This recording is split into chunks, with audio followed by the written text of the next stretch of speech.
Hello again, my friends. By now you'll know who I am, so let's move on from the introductions.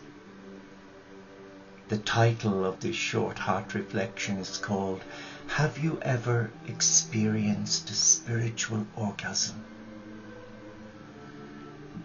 And what would a monk like me know about orgasm? Spiritual orgasm I could share a lot with you about, but a sexual orgasm, I'm afraid not. I've never experienced an orgasm, but in my spiritual journey, I have experienced a spiritual orgasm in the presence of God. What is a spiritual orgasm? Well, it's exactly the same, I would imagine, as a sexual, physical orgasm. The heart is totally encased in love. The mind is totally relaxed, and the body levitates with divine love. And many of the holy men and women who've dedicated their lives to God, be they Imams, Buddhists, Hindus, Sikh, holy men or women, even nuns and monks, and ordinary men and women who've surrendered their heart to their God totally, and whose sole purpose of living is to be in the presence of God, to be the heartbeat of God. And one such saint is Saint Teresa of Avila. And there's the most amazing statue depicting her in total ecstasy, a spiritual orgasm before the crucified Lord. She is totally taken out of her physical body, and she is locked in the arms of her beloved.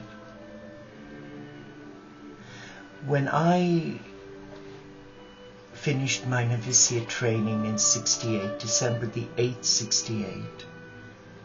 In the early hours, I think it was 6 o'clock in the morning, and it was cold, it was dark, and it was winter. When I was surrendering my life to God as I lay prostrate on the floor,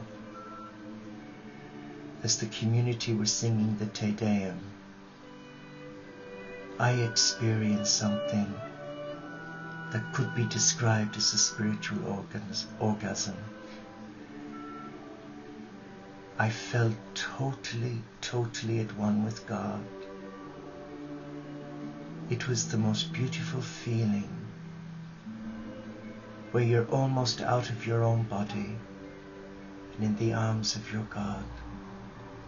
But it didn't last very long, because as St. Benedict said to his novices at Monte Cassino, it only takes a minute or two to read your vows to God, those promises you make of poverty, celibacy, and obedience, but it takes a lifetime to live them.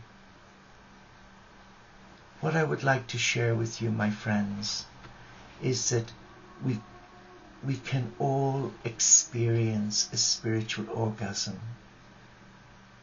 Yes, we can. By surrendering our heart, our life, to divine oneness. You don't have to be a Catholic Christian, and I'm not here to convert you. But if you truly love your God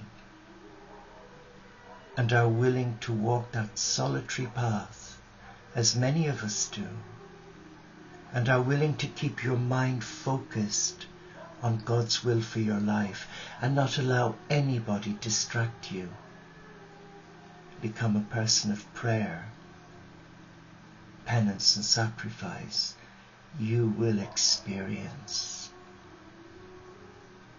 a total eclipse of the heart. But not many are willing to give up their old ways. Many are afraid to surrender their heart to God. I don't know why that is, but I guess it's because on a human level the mind is so finite it cannot comprehend the mind and goodness and love of God. Because we are not God. So it's difficult to put into words of what a spiritual orgasm is, except to say the heart explodes with the love of God and nothing else matters. And you can achieve that by being willing to surrender your heart.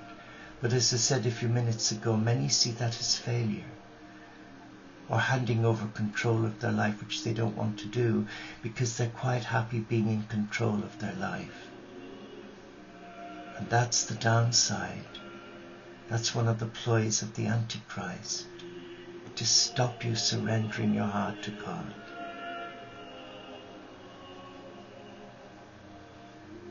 And that's why there are so many long faces in monastic communities, because the day we're professed or ordained, we're on a high. And then over the year we become weathered, beaten down by illness, by rejection, by unlovableness. And I witnessed that myself in monastic life. It attracts a strange sort of person. Well, it did in the 60s and 70s when I was a nursing monk. I guess you could say many of us were dysfunctional. We were running away from ourselves. Many of us were hiding behind our habits. And I've met many monks and nuns, even after leaving the monastery, when I set up a respite centre for nuns, for priests, for vicars, for nurses who were burning out. When I lived in North Wales, I met many beautiful men and women. But when push came to shove, many were deeply unhappy. Many realized it wasn't the life for them, and they were scared to come into the real world because they convinced themselves they wouldn't survive. Well, I struggled when I left the monastery. I struggled to manage money because I wasn't used to money. I struggled to take responsibility for myself because as a young monk everything was taken care of. But in time, over many years of struggling, the moment we surrender our heart to God, there's that inner peace. There's that inner knowing that everything will be taken care of. And that is an absolute. And the moment we surrender our heart, then the divine comes in and takes over our life and guides us not to become a religious nut, not to become a born-again Bible-bashing Christian or a fundamentalist,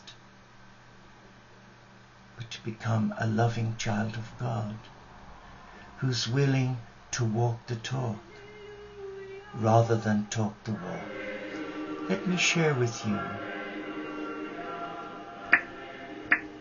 a beautiful channeled message from Christ. Grow strong, he said, in the light of my presence. Your weakness does not repel me. On the contrary, it attracts my power, which is always available to flow into a yielded heart. Do not condemn yourself for your constant need of help. Instead, come to me with your gaping neediness. Let the light of my love fill you, empower you, inspire you. A yielded heart does not whine or rebel when the going gets rough. It musters the courage to thank me even during those hard times. Yielding yourself to my will is ultimately an act of trust. In quietness and trust is your strength.